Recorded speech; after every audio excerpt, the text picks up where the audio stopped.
Guys welcome back to our channel. இப்போ நம்ம வந்து 220 பத்தி தான் வந்து ரிவ்யூ பார்க்க போறோம். நம்ம ஆல்ரெடி பார்த்த பல வண்டி வச்சிருக்க ஒரே ஆள் தான் இந்த வண்டியும் வச்சிருக்காரு. அவரோட தம்பிக்கு காலேஜ் போறதுக்காக வாங்கி கொடுத்துருக்காங்க. அது வந்து டெய்லி யூஸும் இவங்க தான் பண்ணிட்டு இருக்காங்க. அவர் எப்பயாவது தான் காலேஜ் எடுத்துட்டு போயிட்டு இருக்காரு. இது எப்படி இருக்கு டெய்லி யூஸ்க்கு, இது வாங்கலாமா வேணாமான்றது ஃபுல் ரிவ்யூவும் இந்த வண்டியோட பத்தி பார்க்கலாம். நம்ம சொல்லுங்க, இது என்ன மாடலு, நீங்க எப்போ வாங்குனீங்க? இது வந்து சொல்லுங்க. ஆமா, இது வந்து பார்த்தோம்னா பஜாஜ் பல்சர் 220 2019 மாடல். இது நம்ம செகண்ட் ஹேண்ட்ல தான் வாங்கினது, யூஸ்ட் பைக் தான் வாங்கணும். இது வாங்கி நமக்கு ஒரு 8 மந்த்ஸ் கிட்ட ஆகுது. இந்த வண்டி வாங்கி நம்ம ஒரு 8000 கிலோமீட்டர்ஸ் ஓட்டிட்டோம். இது என்னோட தம்பிக்காக வாங்கின வண்டி தான். என் தம்பிக்காக வாங்கி கொடுத்தது, காலேஜ் போறான்னு சொல்லிட்டு. இந்த வண்டி வந்து பார்த்தோம்னா ஒரு ஒரு பிகினரா, ஒரு ஒரு சின்ன வண்டில இருந்து ஒரு ஸ்பிளெண்டரோ டிஸ்கவரோ அந்த மாதிரி ஒரு சின்ன வண்டில இருந்து பிகினரா அப்கிரேட் ஆகுறவங்களுக்கு ஒரு நல்ல வண்டி. அப்படி இல்ல, பெரிய ஒரு ஸ்போர்ட் இது தேவையில்லை, ஒரு லுக் மட்டும் வேணும், ஓரளவுக்கு ரிலேபிளா இருக்கணும், ஸ்பேர்ஸ் எல்லாம் கம்மியா இருக்கணும், வித் மைலேஜ் நல்லா இருக்கணும், கொஞ்சம் லாங்கும் போறதுக்கு கம்ஃபர்டபுளா இருக்கணும்.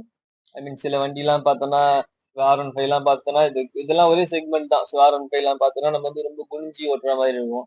கை வலி, ஷோல்டர் பெயின் சிலருக்கு வரலாம், சிலருக்கு வந்து நல்லா செட் ஆகும். ஸோ அந்த மாதிரி இருக்கவங்களுக்கு இது கொஞ்சம் எக்ஸ்ட்ரா கம்ஃபர்டபுளா இருக்கும் இந்த வண்டி ஓட்டுறதுக்கு. அந்த மாதிரி அண்ட் இது வந்து பர்சனலா எனக்கு வந்து கொஞ்சம் கனெக்ட் ஆன வண்டி. இது வந்து 2012 மாடலு. 2014 டு 17 வரையும் நான் வச்சிருந்தேன். அதுவும் வந்து யூஸ்டு பைக் தான் வாங்கியிருந்தேன். நான் ஃபர்ஸ்ட் வாங்கின வண்டி இதுதான். ஃபர்ஸ்ட் வாங்கின வண்டி. இப்போ அந்த பைக்ல இருந்து கணக்கு பண்ணோம்னா இப்போ ஒரு 18 டு 20 பைக்ஸ் சேஞ்ச் பண்ணியாச்சு நம்ம. இருந்தாலும் அந்த ஒரு வண்டி வந்து இப்பயுமே ரொம்ப ஸ்பெஷல் தான். ஈவன் இப்போ அது சேலுக்கு கிடைச்சா கூட கட்டாயமா நான் வாங்கி வச்சிருப்பேன். அந்த மாதிரி அதுல மெமரிஸ் அதிகம். எல்லாருக்குமே ஃபர்ஸ்ட் பைக் ஸ்பெஷல் தான். ஆனா அது செகண்ட் பைக் அப்போ வாங்கணும்ன்றப்போ அதை நம்ம ஈஸியா சேல் பண்ணிட்டோம். இப்ப பார்த்தோம்னா அது இன்னும் அதுல டச் ஃபீல் ரொம்ப இருக்கு. இது வந்து ஓட்டுறதுக்கு ரொம்பவே கம்ஃபர்டபுளா இருக்கும். பையன் ரொம்ப வெயிட்லாம் இருக்க மாட்டான், அந்த மாதிரி கொஞ்சம் ஸ்லீக்கா தான் இருப்பான். அது மாதிரி ஸ்லிம்மானவங்களுக்கு வந்து கம்ஃபர்டபுளா இருக்கும். பெரிய வெயிட் கிடையாது. ஹேண்ட்லிங் ரொம்பவே நல்லா இருக்கும். டிராபிக் உள்ள பார்த்தோம்னா ஓரளவுக்கு நம்ம வந்து ஸ்ட்ரெயின் இல்லாம ஓட்ட முடியும். அந்த மாதிரியான ஒரு ரீசன்ஸ்க்காக தான் இந்த வண்டி நம்ம மெயினா எடுத்தது. ஓகே, நீங்க ஆல்ரெடி 14ல ஒரு வண்டி வாங்கி வச்சிருந்தீங்க, 12 மாடல்னு சொன்னீங்க. இப்போ அந்த வண்டி வச்சிருந்ததுக்கும் இது வச்சிருந்ததுக்கும் உங்களுக்கு எவ்வளவு டிஃபரன்ஸ் இருக்கு? இதுவுமே கார்பெட்டர் தான், அதுவுமே கார்பெட்டர் மாடல் தான். உங்களுக்கு அதுக்கும் இதுக்கும் என்ன டிஃபரன்ஸ் ஃபீல் ஆகுது உங்களுக்கு? கண்டிப்பா நம்ம வந்து வாங்கினப்போ அந்த வண்டியோட ஐடியா நமக்கு இருக்கிறதுனால இதை வந்து நான் சும்மா ஒரு டெஸ்ட் ரைட் கூட பண்ணல. அண்ட் பெருசா இப்ப லேட்டஸ்ட்ல இருக்க 20 நான் ஓட்டியும் பார்த்தது கிடையாது. நம்ம வச்சிருந்தோமேன்னு சொல்லி அப்படியே போயிட்டு அப்படியே சரி ஓகே 20 தானே வாங்கிக்கோ அப்படின்னு சொல்லி அவனை வாங்க வச்சதுதான். வாங்கினதுக்கு அப்புறம் தான் இது ஓட்டியே பார்த்தோம். ஒரு கம்ப்ளீட்டா பெரிய ஒரு டிராஸ்டிக்கான சேஞ்ச் தான் அதுக்கும் இதுக்கும் சொல்லணும்னா. பெரிய ரொம்பவே பெரிய சேஞ்ச். அந்த வண்டியே இன்னும் கொஞ்சம் ஹெவியா இருக்கும். இப்போ டேங்க்ல இருந்து உள்ள நம்ம உட்கார்ந்தோம்னா அந்த ஃபீல் வந்து ஒரு கிரிப்பா இருக்கும். வண்டி வந்து ரோட்ல அப்படியே வந்து நம்மள பிடிச்சி கம்ஃபர்டபுளா நல்லா கொண்டு போற மாதிரி இருக்கும். இந்த வண்டி ரொம்ப அப்படியே கொஞ்சம் ரொம்ப ஆடி போற மாதிரி, வெயிட்லெஸ், ரொம்ப வெயிட்லெஸ்ஸா குறைச்சிட்டாங்க. வெயிட் ரொம்ப கம்மி தான். அது கூட கம்பேர் பண்றப்ப கம்மியா தான் ஐ மீன் ஃபீல் ஆகுறது. ஸோ பேப்பர் வைஸ் என்ன வெயிட்ன்றதெல்லாம் நமக்கு தெரியாது. அதெல்லாம் நம்ம உட்காந்து பார்த்துட்டு இல்ல. நமக்கு ஓட்டுறப்ப அந்த ஃபீல் பார்த்தோம்னா கம்மி தான். இது வெயிட் கம்மி. பக்கத்துல ஏதோ ஒரு பெரிய பஸ்ஸோ ட்ரக்கோ கிராஸ் ஆகுதுன்னா கட்டாயமா வண்டி வந்து கொஞ்சம் ஆட்டம் கொடுக்கும். அந்த ஹேண்ட்லிங் வந்து இது அந்த அளவு இல்லை. ஆனா என்ன இதுல பிளஸ்ன்னு பார்த்தோம்னா அதே தான். ஸோ டிராபிக்ல சிட்டிக்குள்ளன்னு பாக்குறப்ப அந்த டெய்லி கம்யூட்டுக்கு பார்த்தோம்னா நமக்கு ஸ்ட்ரெயின் இல்லாம போகலாம். வேற ஒரு வண்டியை வந்து நம்ம கஷ்டப்பட்டு திருப்பிட்டு போறது வந்து இந்த வண்டியில போனோம்னா கொஞ்சம் ஸ்ட்ரெயின் வந்து நம்ம கம்மியா ஃபீல் பண்ணி நல்லா போகலாம். அண்ட் மைலேஜ் ரொம்பவே நல்ல மைலேஜ் தான். எனக்கு அப்பயுமே 40 அரௌண்ட் தான் மைலேஜ் வந்துட்டு இருந்துச்சு. ஸ்டில் இப்பயுமே வந்து 35 டு 40 கட்டாயமா இந்த வண்டியும் வந்து தருது. ஒரு இவ்வளவு பெரிய ISCC 200+ சிசி உள்ள வண்டி இந்த மாதிரி ஒரு 40 மைலேஜ் எல்லாம் வருது. வித் நல்லாவே ஒரு லுக்கு தான். நல்ல ஒரு லுக்கோட இருக்குன்ற பட்சத்துல இது ஒரு பெஸ்ட்ன்னு தான் சொல்லணும். நல்ல வண்டி. ஆப்வியஸா பஜாஜோட ஸ்பேர்ஸ் எல்லாமே கம்மியா இருக்கும், நமக்கு ஈஸியா கிடைச்சிரும்ன்றது எல்லாருக்கும் தெரிஞ்ச ஒரு விஷயம். இப்போ இந்த வண்டி நம்ம வாங்கலாமா வேணாமான்னு யாராவது கேட்டாங்கன்னா நீங்க என்ன சொல்றீங்க? இது வந்து ஸ்பேர்ஸ் அவைலபிலிட்டி பார்த்தோம்னா ஸ்பேர்ஸ் அவைலபிலிட்டிலாம் நல்லாவே இருக்கு. இன்னும் ஸ்பேர்ஸ்லாம் எல்லாமே கிடைச்சிட்டு தான் இருக்கு. அண்ட் ரேட்லாம் ரொம்ப ஹெவி ரேட்லாம் கிடையாது. ரொம்பவே கம்மி தான். ரொம்ப கம்மி தான். ஒரு 200 சிசிக்கான பொருள் விலையா சொல்றாங்க. நமக்கே வந்து இதாகும். ஐ மீன் ஒரு வண்டி ஆர் வந்து ஃபர்ஸ்ட் வண்டி அப்படின்னு வச்சிருக்கவங்களுக்கு கொஞ்சம் ஹெவியா ஃபீல் ஆகலாம். ஆனா கம்பேரிட்டிவ்லி நம்ம வச்சிருக்க நிறைய பாக்குறோம், எல்லாத்துக்குமே செலவு பண்ணிட்டே இருக்கும்ன்றப்ப கம்பேரிட்டிவ்லி பார்த்தோம்னா இந்த வண்டிக்கு தான் லீஸ்ட் செலவு. ஒரு சர்வீஸ்னா ரொம்ப லீஸ்டான செலவு. ஈவன் இன்ஜின் கிளச் எது பண்ணணும்னாலுமே வந்துட்டு கம்பேரிட்டிவ்லி இந்த செக்மெண்ட்ல இது இருக்கிற செக்மெண்ட்ல பார்த்தோம்னா லீஸ்டான செலவு இதுக்கு தான் ஆகும். கம்மியான இதுதான். அண்ட் அவைலபிலிட்டி எல்லா பொருளோட அவைலபிலிட்டி எல்லாமே இருக்கு. இது வாங்கலாமா வேணாவான்னு கேட்டோம்னா ஒரு என்ட்ரி லெவல்ல இருக்கவங்களுக்கு தாராளமா வாங்கலாம். அண்ட் பேரண்ட்ஸுக்குமே நம்ம இதை சொல்லலாம். லைக் ஒரு வேற ஒரு ஹையர் சிசி ஒரு கேடிஎம் வேணும், அது வந்து ஒரு R15 வேணும்னு கேட்கறவங்களுக்கு R15 எல்லாம் பெரிய ஹையர் சிசிலாம் கிடையாது. அந்த மாதிரி ஒரு கேடிஎம் போறோம், ஒரு 390 கேட்கறான், ஒரு ஆர்சி கேட்கறான், இந்த மாதிரி எல்லாம் பசங்க கேட்கறாங்கன்றப்போ ஒரு ஸ்போர்ட்டி லுக்லயும் இருக்கணும், கொஞ்சம் அவங்க சேஃப்டியும் பார்க்கணும், வண்டி ஹேண்ட்லிங்லயும் இருக்கணும், பிரேக் அடிச்சா கரெக்டா நிக்கணும், ஓரளவுக்கு தான் ஸ்பீட் போகணும். அண்ட் ஏதோ ஒரு பிரச்சனை வந்துச்சுனால வண்டி ரெடி பண்ண வேண்டிய நிலைமையில இருக்கணும், அது நமக்கு பெரிய பேர்டன் ஆகக்கூடாது. இதெல்லாம் பார்த்தோம்னா கட்டாயமா இந்த வண்டி வந்து வாங்கலாம். பசங்களும் வாங்குங்க. நீங்க சம்பாதிச்சு நம்ம செலவு பண்ணி போறப்போ பெரிய வண்டி வாங்கிக்கலாம், வேற எந்த வண்டி வேணா வாங்கிக்கலாம். வீட்ல இருந்து நம்ம காசு வாங்குறோன்றப்போ, ஏன்னா இப்போ பேரண்ட்ஸுக்கு சப்போர்ட்டா பேசுறது கிடையாது இது. வீட்ல இருந்து காசு வாங்கி தான் நம்ம பெட்ரோலே போடுறோம், வீட்ல இருந்து காசு வாங்கி தான் நம்ம வந்து வண்டியை சரி பண்றோம். அந்த நிலைமையில இருந்து தான் நம்மளும் வந்தது, எல்லாரும் பண்ணது. அந்த நிலைமையில பார்த்தோம்னா நமக்கு ஒரு 200 பெட்ரோல் போட்டு ஒரு வாரம் ஓடிச்சுன்னா நமக்கு நல்லதுதான்.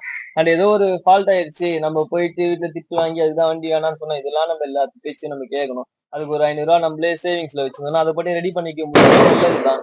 இதே ஒரு R15 எம்டியோ வாங்கணும்னா அந்த மாதிரி கம்மியான காஸ்ட்ல முடியாது.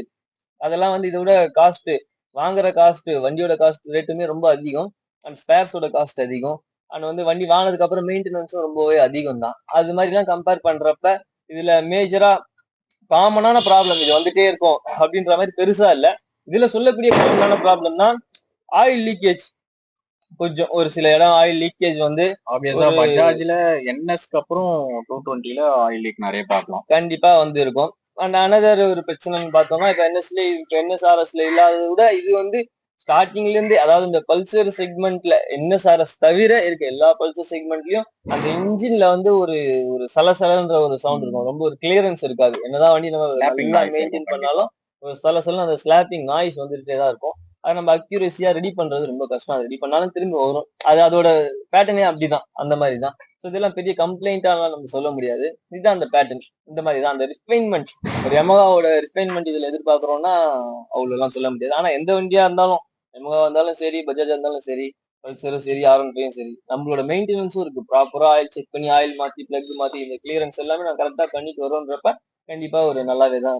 இப்ப லேட்டஸ்டா வந்த 220 நான் நிறைய பேர்கிட்ட பார்த்திருக்கேன். அது ஒரு 2000-3000 கிலோமீட்டர்லயே அந்த ஸ்லாப்பிங் நாய்ஸ் கிளியரா தெரியுது.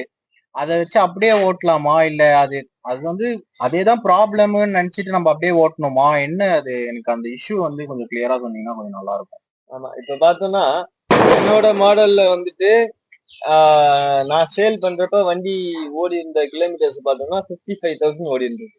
அது வரைக்குமேவே எனக்கு எந்த நாய்ஸுமே இல்லை, ரொம்ப கிளியரா தான் இருந்துச்சு. ஐ மீன் ஃபர்ஸ்ட் ஜென், அதாவது 2012 அந்த வண்டியை பத்தி பேசுறேன், இதை பத்தி இல்ல.